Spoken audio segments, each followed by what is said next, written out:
嗨，我係小新，又係時候考古啦。今日要講嘅係日本怪談故事，真人真事。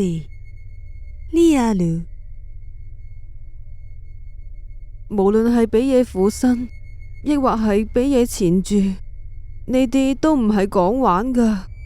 根據我嘅經驗，單憑一兩次嘅驅邪儀式係冇可能有任何作用噶。因為隨住時間嘅流逝，驅邪效果會一點一滴咁被侵蝕，或者我就咁講係好冇說服力嘅。不如我講下我嘅故事先啦。當時嘅我啱啱23歲，畢咗業1年。我所任職嘅公司規模好細，同事唔係好多，大家都玩得好埋。同我最 friend 嘅就係太郎啦。佢識好多嘢，人脈好廣，而且佢係個靈異愛好者。喺我哋見面嘅第一日，佢就同我講咗一個佢哋老家嘅傳說。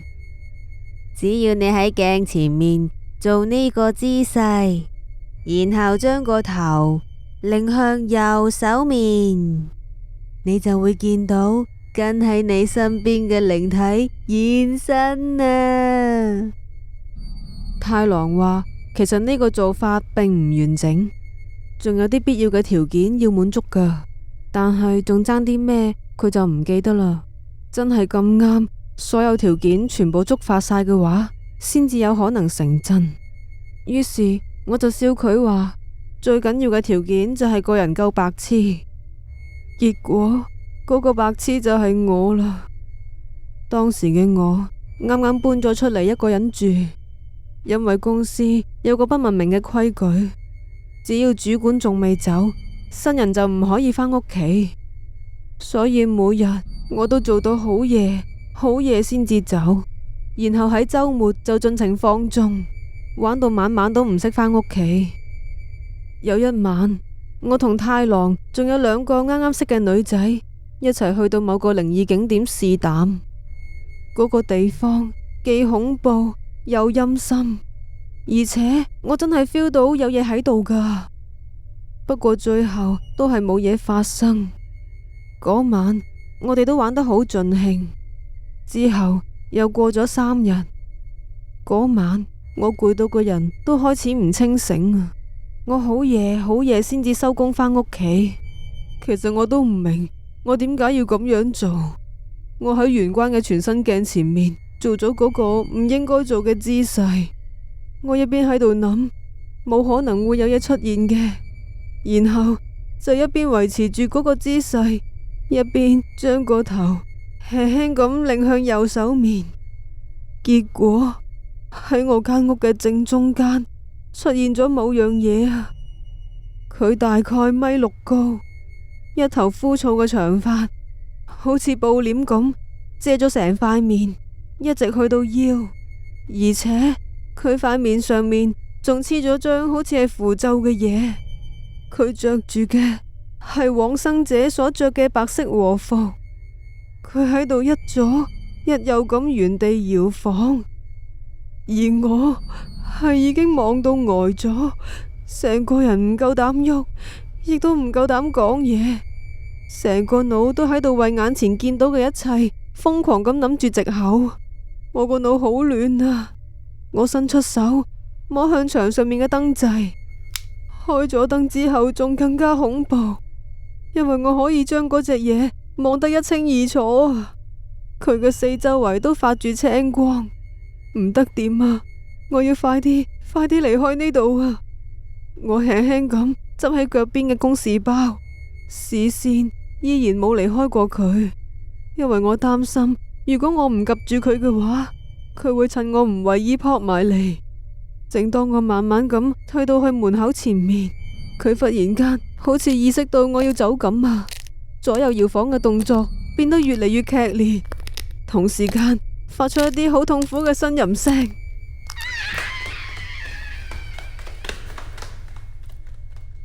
再之後我就冇記憶啦。當我回過神嘅時候，我已經企咗喺一間啡粉入面，周圍都係人。我個腦就一片混亂。雖然我醒起我頭先唔記得鎖門，但係我唔夠膽返去啊！我揾咗間通宵嘅餐廳，坐咗成晚，天光之後先至夠膽慢慢行返去。打開門，嗰隻嘢似乎唔見咗啦。我大膽咁行入屋，因為窗簾拉埋咗，所以間屋有啲暗。我伸出手打開燈掣，眼前嘅景象足以證明尋晚嘅一切確實發生過。嗰隻嘢企過嘅位置滿布發臭嘅污泥。咪住先，我尋晚冇關燈噶。我立即望咗下個燈掣，咦，唔止係個燈掣啊，連我隻手都揩到嗰啲污泥啊！一時之間，我真係接受唔到啊！雖然嗰陣臭味散唔到，真係令人好唔自在啊！但係再抹落去嘅話，我就要遲到噶啦。我輕輕將間房打掃乾淨之後，沖個涼就去返工啦。返到公司，我不停揾機會同太郎講嘢，因為我認為佢講得出呢個傳說，一定仲知啲乜嘢噶。最後我喺食 lunch 嗰陣，先至揾到機會。我尋日喺鏡前面做咗嗰個姿勢，當我將個頭擰向右邊嗰陣，我真係見到佢出現咗啊！吓？你講咩話？我係話真係出現咗好恐怖嘅嘢啊！咩啊？你見到啲乜嘢啊？靚唔靚女噶？唔係啊，好恐怖噶！哎呀，太郎唔信我講嘢啊！我努力咁冷靜落嚟，然後將尋日見到嘅嘢原原本本咁話俾佢知。起初太郎都係半信半疑噶，我唯有約佢收工嘅時候去我個公寓望下。嗰晚算係早收工噶啦，差唔多夜晚10點就返到去公寓。喺打開門嘅瞬間，嗰陣惡臭迎面衝埋嚟。哇，咁大鑊啊！太郎終於相信我講嘅嘢啦，但係佢都只係叫我去驅邪，然後話返去打聽下有冇識處理嘅人，就飛快咁逃走咗啦。希望佢真係可以揾到識處理嘅人啦，因為唔想留喺度，所以我去咗住膠囊旅館。第二日朝頭早，我去咗附近嘅寺廟，將呢件事嘅來龍去脈話晒俾寺廟入面嘅和尚知。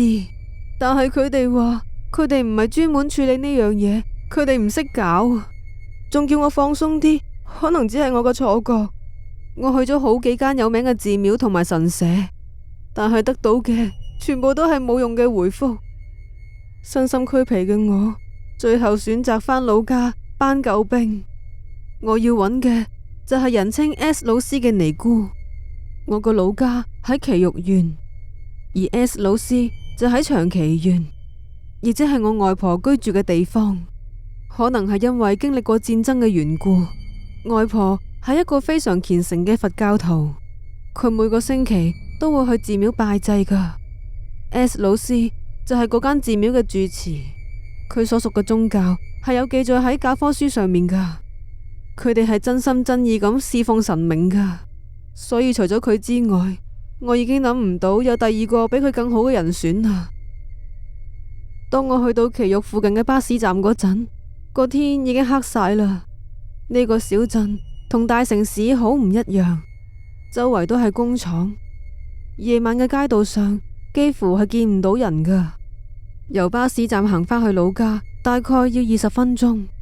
喺昏暗嘅街道上，我加快腳步，我聽住自己嘅腳步聲，前晚見到嘅嘢不斷喺腦入面回放。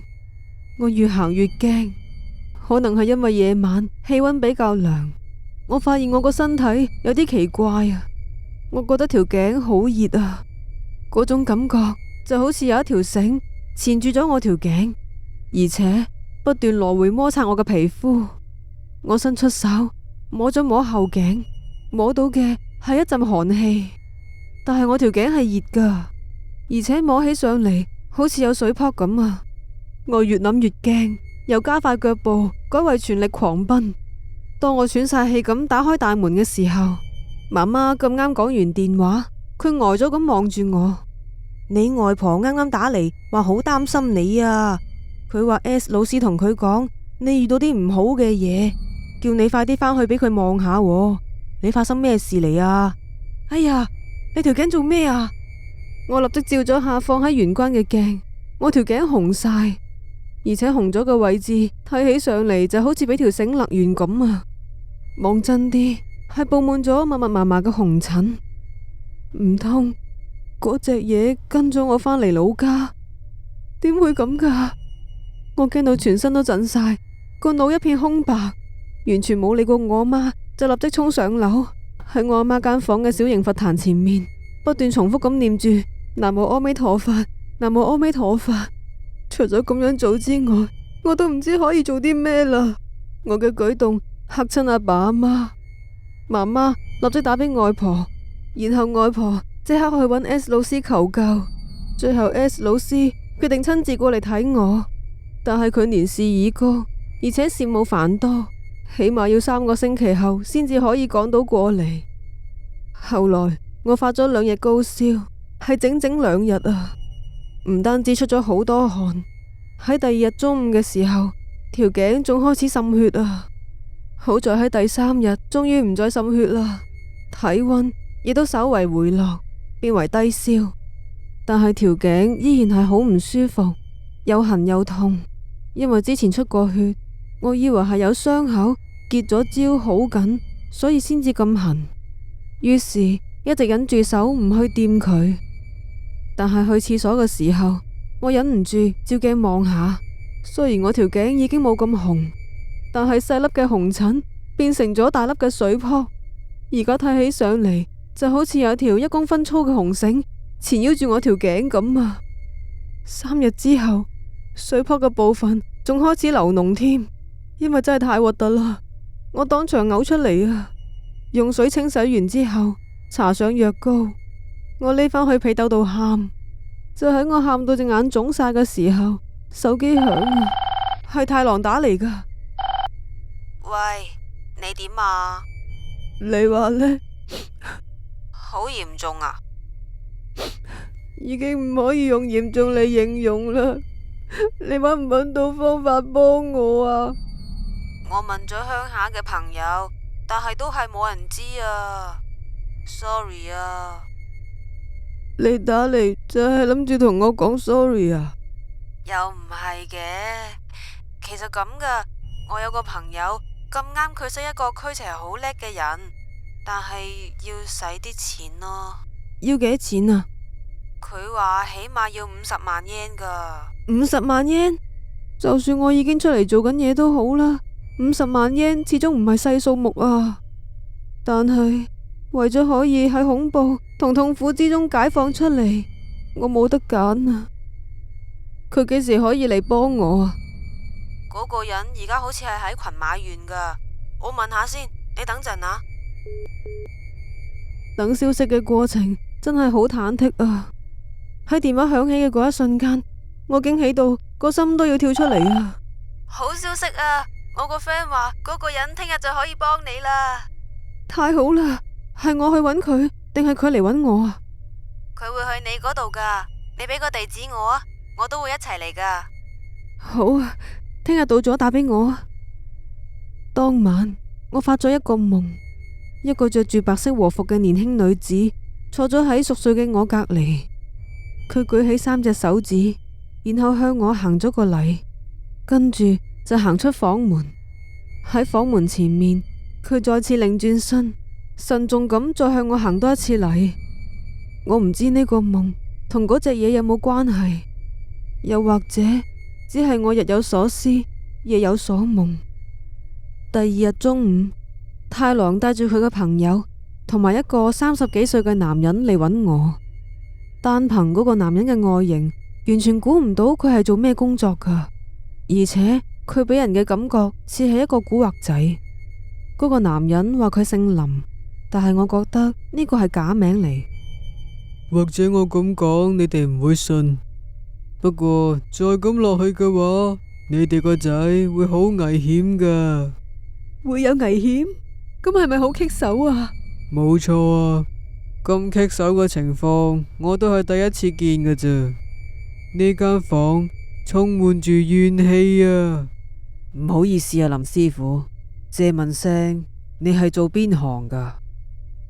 你對我份正職好有興趣咩？呵，都啱嘅。突然之間嚟到你屋企，又講咗一大堆莫名其妙嘅說話。不過如果得返我可以救你個仔，如果再唔驅邪淨化嘅話，你哋個仔會死噶。你個仔單嘢咁棘手，我要冒個風險都好大噶。冇返咁上下嘅心意，係好難成事噶。你明我講咩個嗬？咁你收幾多？你個仔嘅情況，起碼200萬yen啦。200萬？你唔好去搶。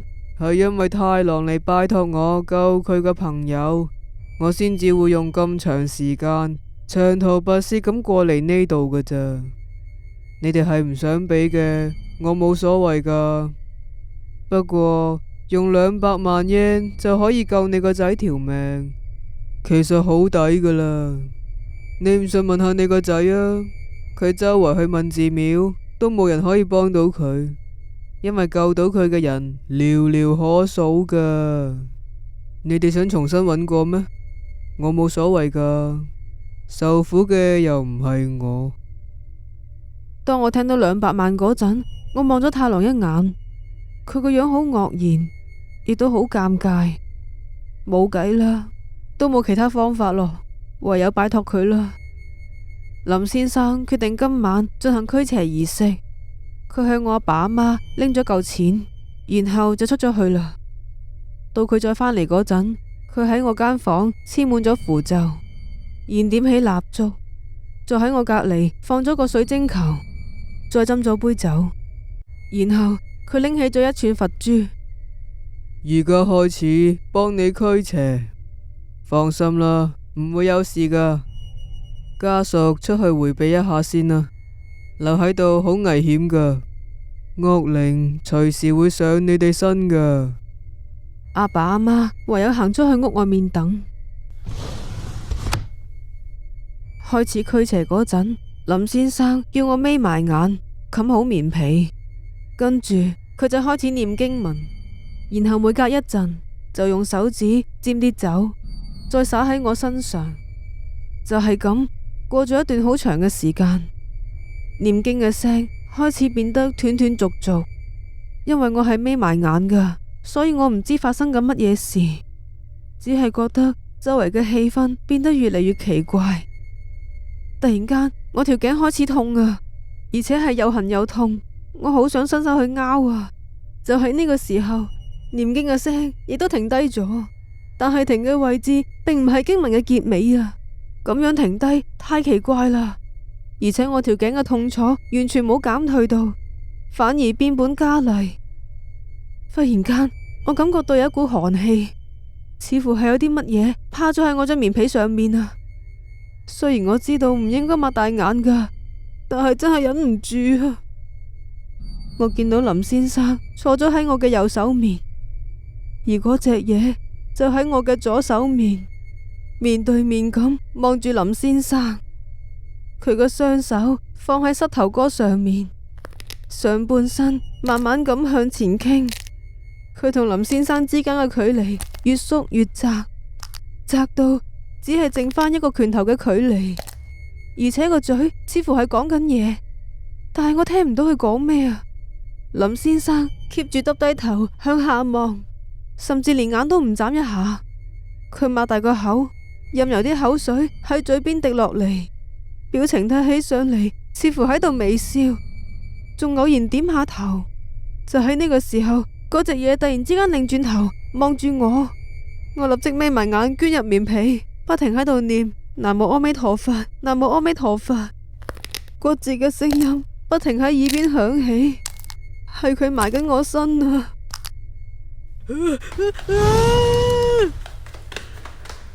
跑落樓梯嘅聲，林先生逃走咗，佢劈低我逃走咗。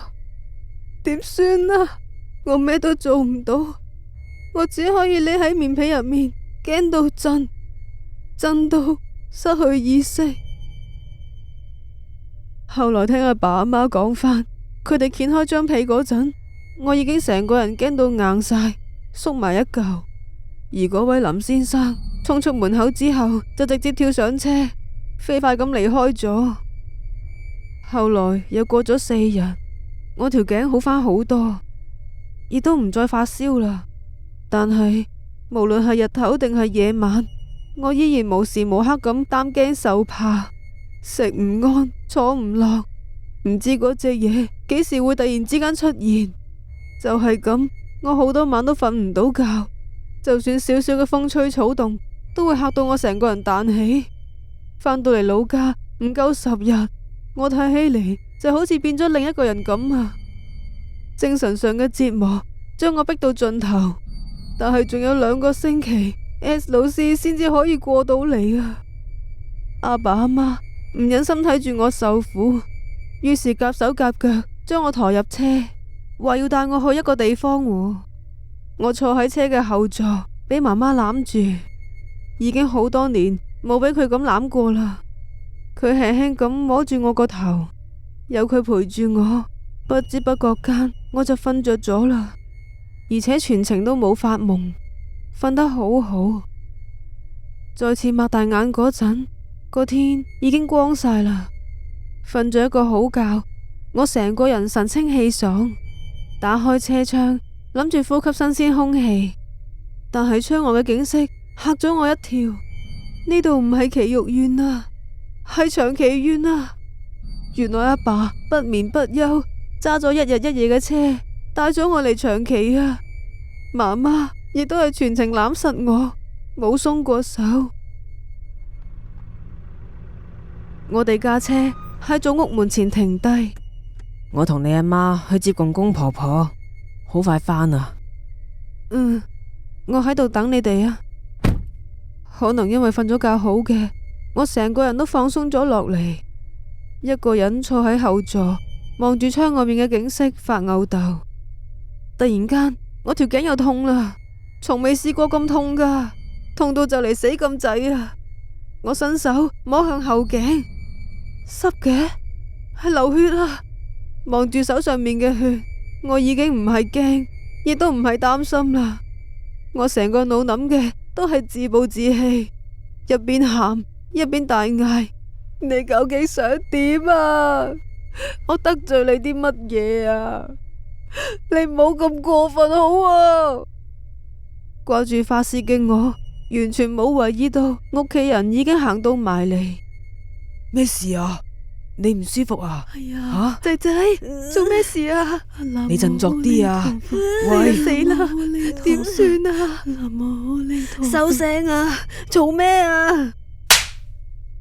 阿爸打咗我一巴，然後佢好平靜咁同我講：同公公婆婆道歉。阿爸係個好嚴格嘅人，但係佢好少打我噶。俾佢打完之後，我震撼到成個人都平靜咗落嚟，崩潰同埋絕望嘅感覺完全冇晒。明明係我自己舐咗嘢，仲爭啲俾林先生呃，但係對住對我好嘅家人，我竟然發脾氣，我真係好冇用，好丟架。我耷低頭向大家道歉，聽住佢哋安慰我嘅說話，我仲忍唔住喊添。原來我比我想象之中更加軟弱。我哋架車再次喺道路上面奔馳，直到抵達 S 老師嘅寺廟嗰一刻，唔知係心理作用定係神聖嘅效果呢，我忽然間覺得成個身體輕盈咗好多。穿過大門，行過細長嘅石子路，一路行到去最深處嘅佛堂。S 老師就坐喺佛像前面，背對住我哋。好耐冇見啦，都咁大個仔啦，S 老師，你快啲睇下我仔仔啊！你要幫下佢啊！你唔好咁心急啦，等 S 老師了解下發生咩事先。我真係好擔心啊嘛！細路你過嚟啊！其他人過隔籬間房休息下先，剩低嘅嘢就交俾我。喺我話可以入嚟之前，絕對唔可以入嚟呢間房啊！知道嗎？ S 老師，呢個細路就拜託晒你啦。我行埋去，同 S 老師面對面咁坐低，佢唔講嘢，淨係執起我雙手，溫柔咁望住我。S 老師明明只係一個比我仲要瘦弱嘅老婆婆，但係唔知點解呢一刻嘅我就好似一個做咗錯事，擔心會俾人鬧嘅細路咁，完完全全俾佢嘅氣場鎮壓住。應該點講呢？唉，你驚唔驚啊？驚啊！都啱嘅，又唔可以就咁放任唔理嘅。咁即係點啊？我會變成點噶？嗰隻究竟係咩嚟噶？點解會纏住我嘅？ S 老師啊，可唔可以盡快做啲咩幫下我啊？令佢放過我好唔好啊？你冷靜啲先啦。冷靜？我點冷靜啊？係唉，我係去咗靈異景點，但係一齊去嘅人都冇事，冷靜啊點解淨係我有事啊？就喺呢個時候，我左邊耳仔聽到既恐怖又熟悉嘅聲音，我唔夠膽望過去啊！我好努力咁望實 S 老師，S 老師亦都望實我。原本溫柔嘅 S 老師而家面無表情，弊啦！我知道左邊有啲咩喺度啦。嗰隻嘢企咗喺度啊！佢輕輕咁彎住腰望實我，明明扮見唔到咪好咯。我做咩要望過去啊？呢度係寺廟嚟噶，而且 S 老師就喺我眼前，點解佢可以肆無忌憚噶？我個腦一片空白啊！但係嗰隻嘢越控越埋，好似當時對林先生咁啊！我聽到佢講嘢啊，我聽到佢講咩啦？但係我已經冇時間去深究啦，我呼吸唔到啊！我唔係因為驚到忘記咗呼吸，我係真係吸唔到氣啊！而且我仲感受到喺我條頸上面有啲溫暖嘅液體流出，可能係血啊！佢隻手做咩啊？佢伸手去掀起張符咒啊！掀起咗會點噶？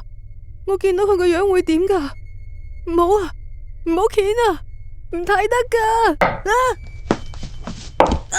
我嚇到成個人彈起啊！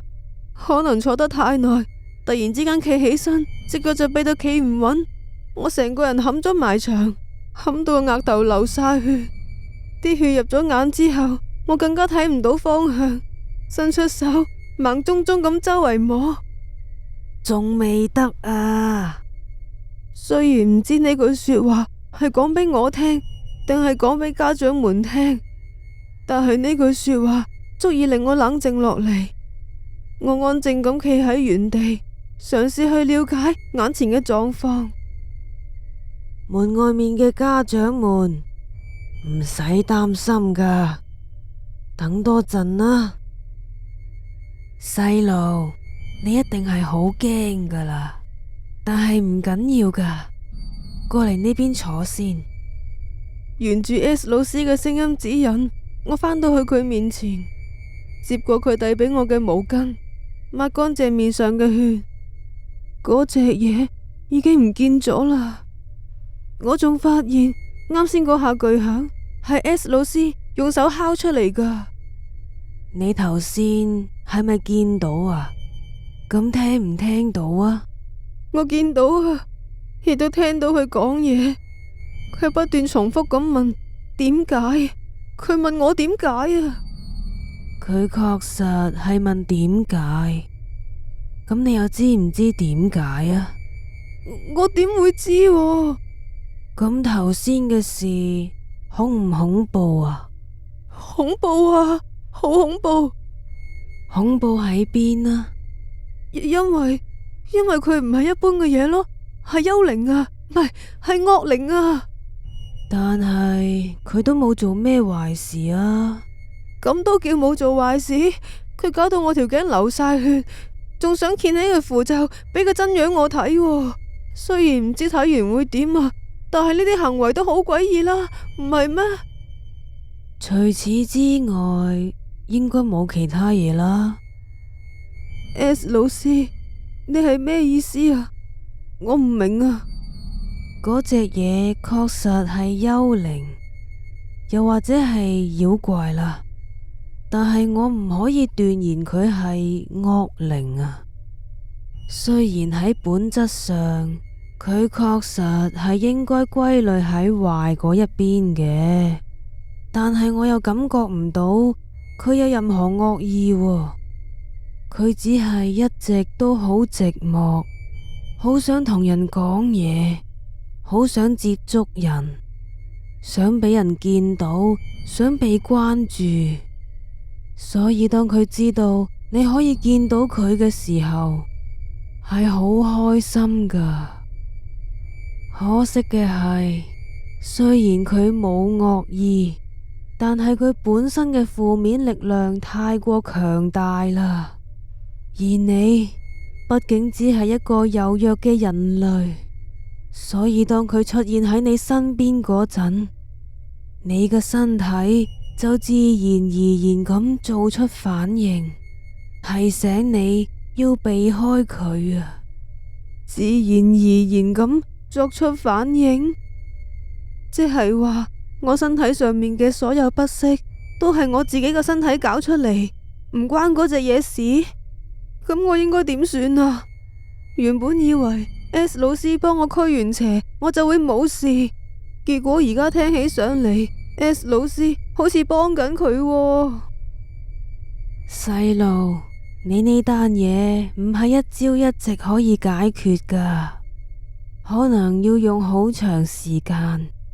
我會盡力去幫你嘅，就算佢嘅外表幾恐怖都好。只要你記住，佢其實都係同你一樣，係困喺痛苦之中，等緊被拯救嘅人，咁你就唔會再驚噶啦。S 老師講完之後就開始誦經，但係佢並唔係為咗驅邪啊，而係超度佢，希望佢可以成佛。當晚我留咗喺寺廟嗰度。雖然我冚穿咗個頭，條頸嘅皮膚亦都時不時會痛，但係我嗰晚係瞓得好冧噶。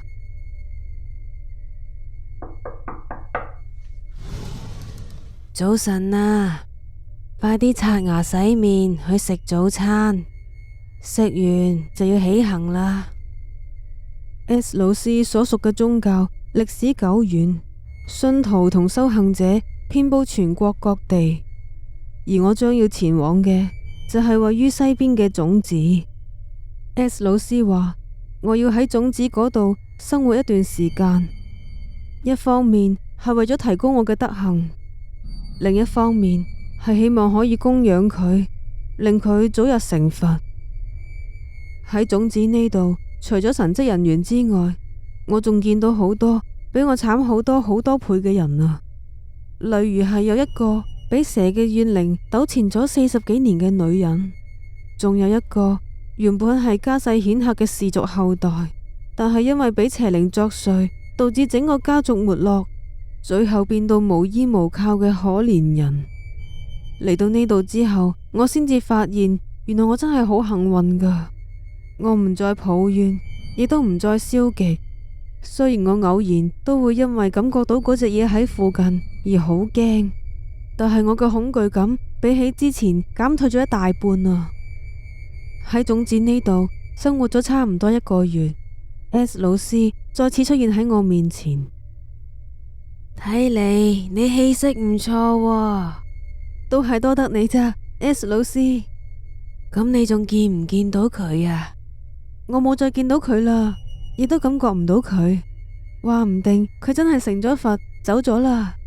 唔係啊，佢仲喺度啊。吓？哎呀，我係咪嚇親你啊？你唔使驚噶，我哋會盡力幫你噶。你再喺呢度留多一段時間啦。就係咁，我繼續留喺種子呢度，留咗一段好長嘅時間。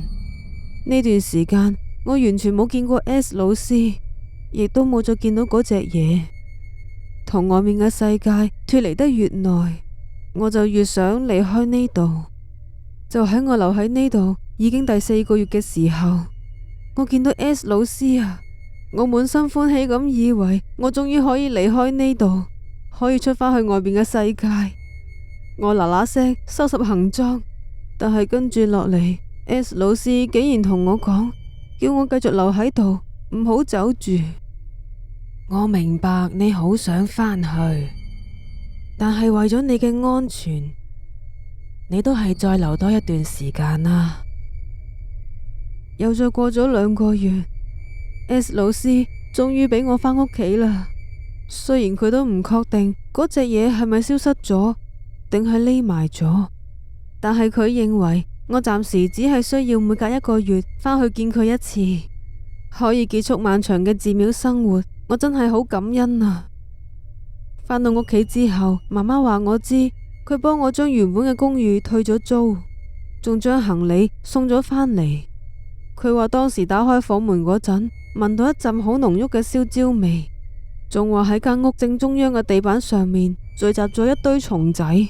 當時佢好驚啊，咩都冇做就一走了之。第2日先至下定決心想返去滅蟲同埋執行李。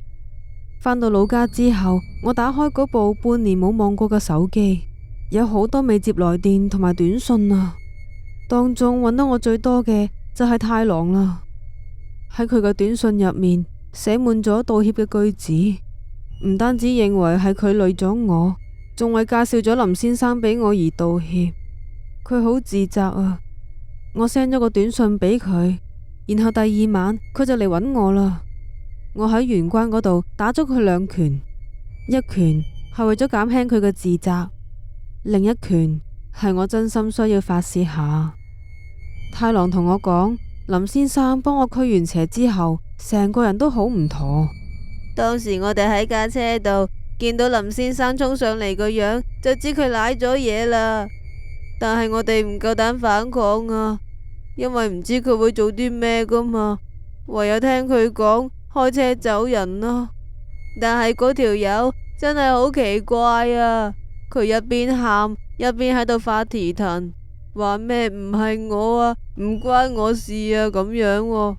因為真係太驚啦，所以趁架車等紅燈嘅時候，我就嗱嗱聲落咗車，但係一直都冇勇氣去揾你啊，好對唔住啊，我咁冇膽。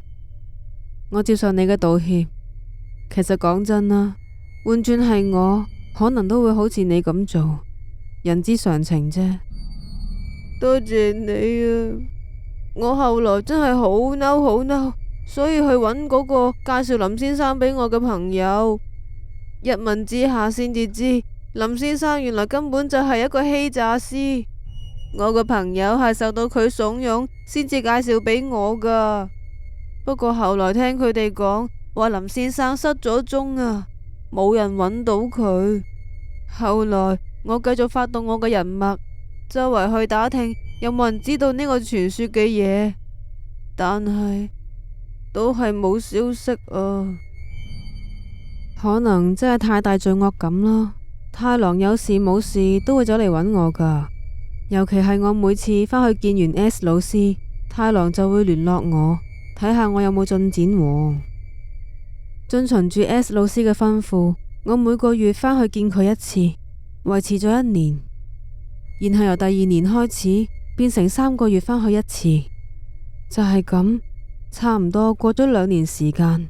S 老師終於同我講，而家嘅情況應該係唔使擔心噶啦，只要你唔好再做啲奇怪嘅嘢，咩探靈啊、試膽啊嗰啲，通通都唔好做，知道嗎？聽到佢咁講，我真係好開心啊！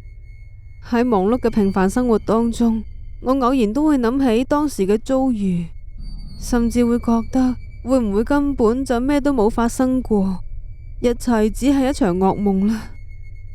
3個月之後，S 老師過咗身。喺 S 老師嘅葬禮結束之後嘅2個月，我收到外婆寄嚟嘅一封信。打開信封，入面除咗外婆嘅手寫信之外，仲有另一封係 S 老師寫俾我嘅信啊。細路，你幾好嘛？我係 S 老師啊。呢封信係寫嚟向你道歉噶。人年紀大咗就鍾意轉彎抹角噶啦，希望你唔好介意啊。但係我並唔係做啲咩傷天害理嘅事，而且亦都係逼不得已噶。嗰日你嚟到嘅時候，其實我係好驚噶，因為你帶嚟嘅嗰隻嘢，對於我嚟講可以話係相當棘手啊。但係你睇起上嚟真係好驚，所以我唯有頂硬上啦。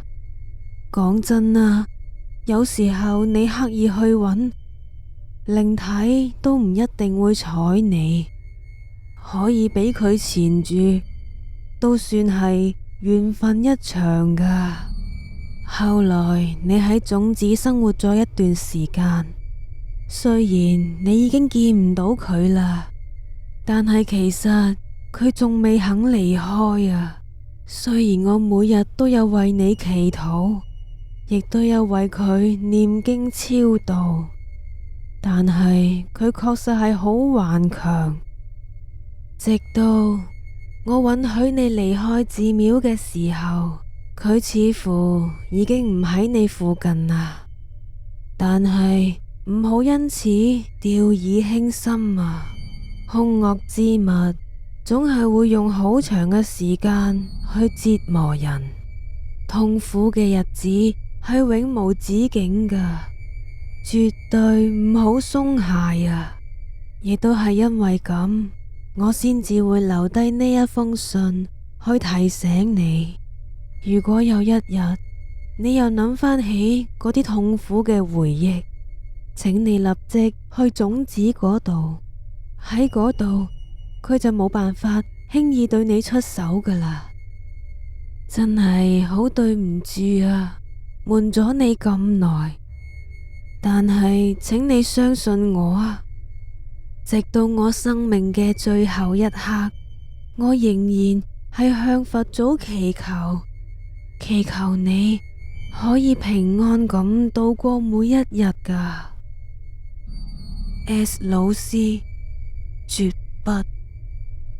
乜原來件事仲未完噶？佢只係匿埋咗，只要我一諗起，佢就會隨時出現喺我眼前。咁我到底應該點做啊？唔通 S 老師都曾經俾佢折磨過，所以先至留低封信嚟提醒我？S 老師嘅死係咪關佢事噶？咁林先生呢？係咪因為都係俾佢纏住，所以先至變到咁奇怪噶？我突然間覺得嗰隻嘢就喺某個地方安靜咁監視緊我。我對周圍嘅一切都感到懷疑，越去懷疑個腦就越亂。我已經唔知可以點做啦。以上就係我所知關於呢一件事嘅一切。好對唔住啊，呢個故事一定係有好多地方令大家聽到一頭霧水。咁係因為對於我唔知道嘅嘢，我真係冇辦法作出嚟。我並唔係呢個故事嘅主角，我其實係太郎啊。因為後悔，所以我先至將呢個故事記錄落嚟，希望警醒更多嘅人。最後，我想再重申一次，無論係俾嘢附身，定係俾嘢纏住，全部都唔係講玩噶。